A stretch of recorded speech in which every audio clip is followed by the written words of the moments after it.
my name is Jim Delory. I work here at Thomas College in Residence Life, and today we're going to take you on an adventure through Parks Hall, which is currently being renovated. This room is one of the original rooms on campus, and this is what it looks like today and what it will look like on the first floor when you arrive. We're going to show you a room that's in the process of being renovated, and then finally at the end of this video, a completely renovated room.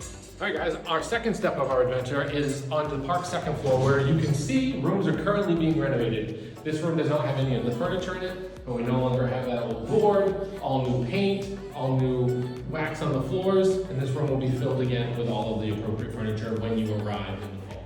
This room has been fully renovated. You'll notice there's no mirror on the side. The old pegboards that have been here since 1973 are gone. This room is the same color as the lower second floor, but has all of your furnishings in it. One of our last stops is one of the fully renovated bathrooms on the third floor of Parks. The ones on the second floor will look like this upon completion. And at the end of the day, we got to thank our physical plant staff who spent their entire summer renovating the second floor, and they'll do the same for the first floor in the future.